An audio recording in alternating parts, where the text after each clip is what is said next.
뉴욕 증시는 FOMC 의사록이 비둘기파적으로 나왔음에도 미중 정책자들의 협상이 길어질 가능성을 시사하며 완만한 하락세를 보였습니다. 문희신 장관은 아직 추가 협상 일정이 없다고 했고 시진핑 주석은 대장정을 언급하며 장기전을 연상케 했습니다. FOMC 의사록은 현 수준의 금리를 유지하는 게 바람직하다는 데 의견을 모았습니다. 지난 FOMC에서 대다수 참석자들은 기준금리에 대한 현재 인내 기조가 적절하다는 입장을 내놓은 것으로 알려졌습니다.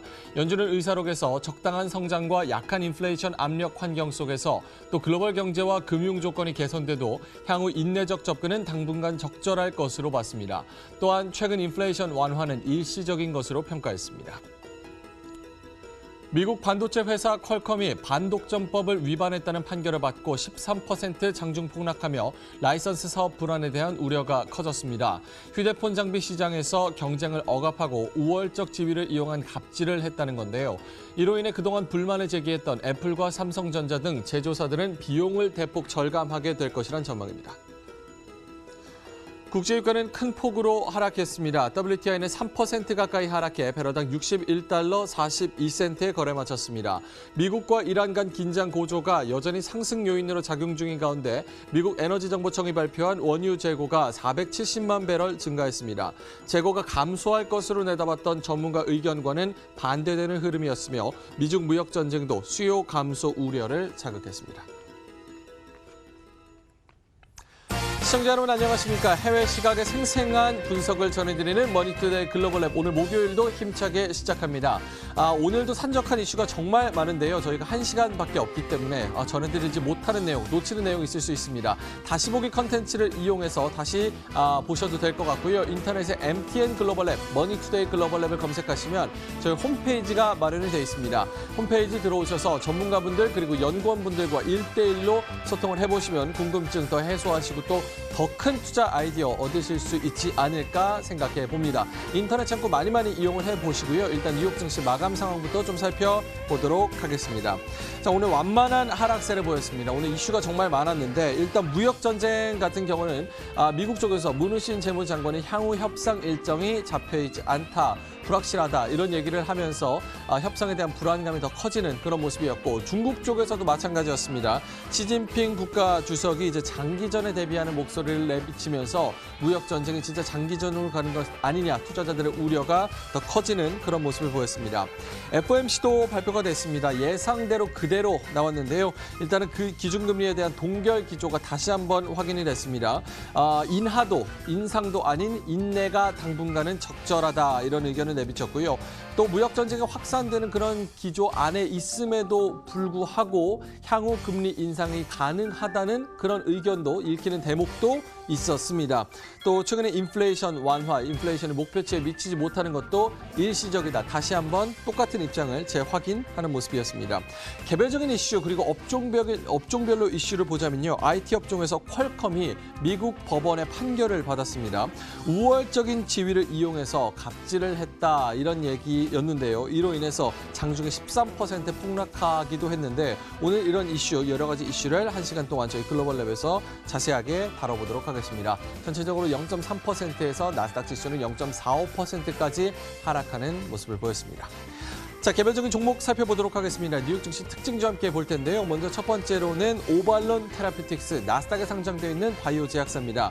비만과 과체중인 사람을 대상으로 체중 감량용 의료기기 개발, 상업화를 하는 그런 기업입니다. 오늘 237%가량 올랐는데요.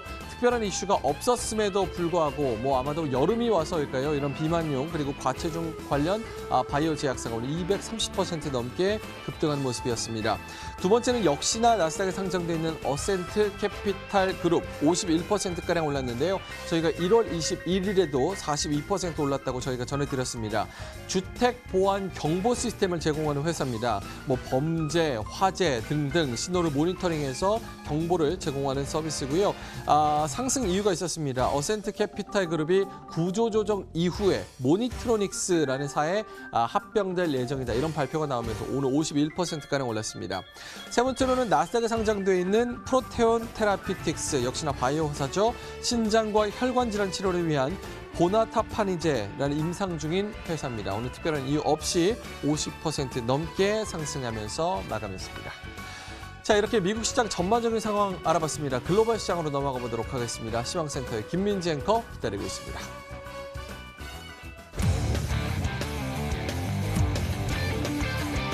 私たちは皆さんを待っています。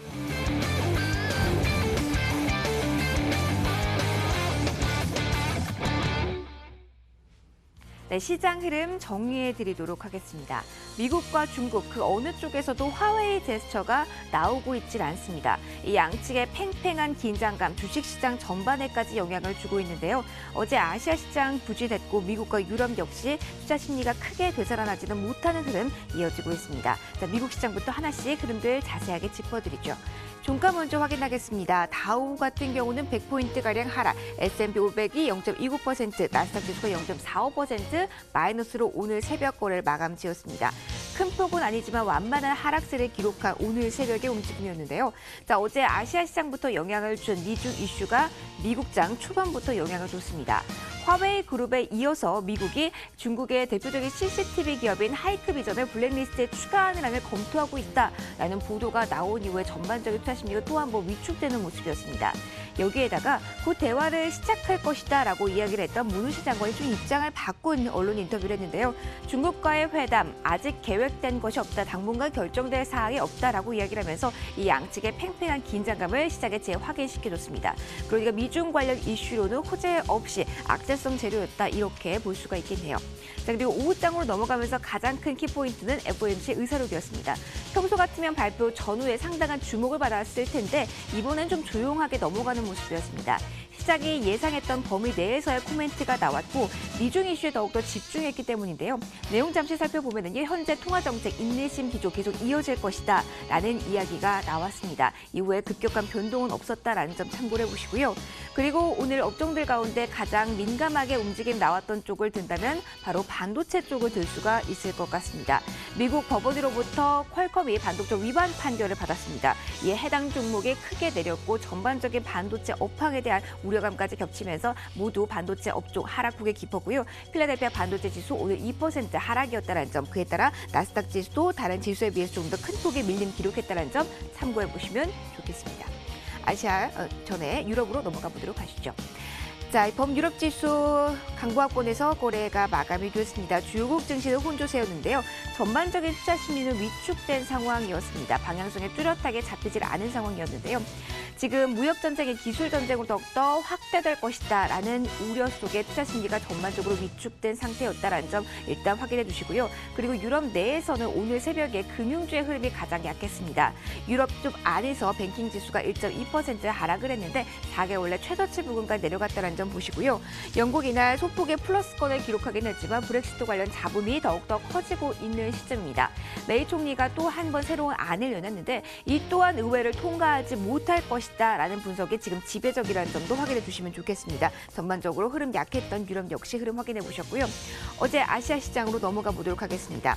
일본과 같은 경우는 오전장에서 두 가지 지표를 소화했습니다. 일단 3월 핵심 기계류 수주 같은 경우는 예상 밖의 증가세를 기록하면서 시장에 큰 충격은 주진 않았지만 부담스러운 재료는 4월 무역 수출액이 지난해 같은 기간과 비교했을 때 감소세 2.4%의 감소세를 기록했다라는 점이었는데요. 전반적으로 부진한 흐름 연출하다가 그래도 소폭이지만 상승권에 머물면서 종가는 형성했습니다. 그리고 중국 상하이 종합지수 이어서 확인해 보시죠. 0.49% 내렸습니다. 하이크비전 이슈가 불거진 게 어제 아시아 시장에 영향을 미쳤기 때문에 해당 기업의 주가 흐름도 주목을 하셨을 겁니다.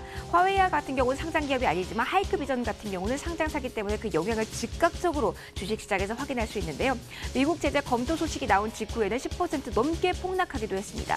하지만 회사 측에서 미국 비중이 크지 않다라는 코멘트를 남기면서 낙폭을 다소 줄였는데요. 그러나 종가 기준으로도 비교적 큰 폭의 하락세 5.5% 내리면서 어제 거래 마감이 됐습니다. 동남아시아 시장 체크하도록 하겠습니다. 자, 필리핀과 같은 경우는 4거래 연속 플러스입니다. 1.21% 오름세였고요. 태국과 같은 경우는 4월 수출 규모가 예상 밖 선전한 것으로 나오면서 역시 플러스였습니다. 1.02% 상승권에서 거래 마감이 됐네요. 자, 주식시장 흐름 보셨고요. 이제 외환시장으로 넘어가도록 하겠습니다. 외환시장에서 주목해 보실 첫 번째 이슈는 바로 파운드화의 움직임입니다. 달러와 대비해 파운드화의 가치가 연 저점 부근까지 현재 내려간 상태라는 점 일단 체크를 해두시고요. 주요 6개국 통화 대비 달러 가치를 나타내는 달러 인덱스 보도록 하겠습니다. 지난 4월 말 이후 최고치 부근까지 올라섰습니다. 98달러 선 위에서 거래가 됐다는 점 체크해 보시고요. 유가 보도록 하겠습니다. 오늘 새벽만큼은 방향성이 상당히 뚜렷했습니다. 미국의 본격적인 드라이빙 시즌을 앞두고 미국의 재고량의 시장은 민감하게 반응할 수밖에 없는 지금의 시기인데요. 예상 밖의 증가세를 기록했다라는 원유 재고 통계가 나오면서 WTI 2.7% 내렸고요. 브렌트 역시 1.7% 모두 조정을 받았습니다. 비철금속 시세 마지막으로 체크하도록 하겠습니다. FOMC 의사록 소화 전에 정규장 마감이 됐는데요. 소폭의 오름세 기록하면서 0.07% 플러스, 은가 같은 경우도 플러스였네요. 0.3% 오름세를 나타냈습니다. 지금까지 시장의 전반적인 움직임을 정리해드렸습니다. 이제 종목에 대한 이야기로 넘어가 보도록 하겠습니다. 월간에 어떤 종목에 주목했을까요? 어떤 투자 의견을 왜 내놨을까요? 이 이야기 명민준 앵커와 함께 하시죠.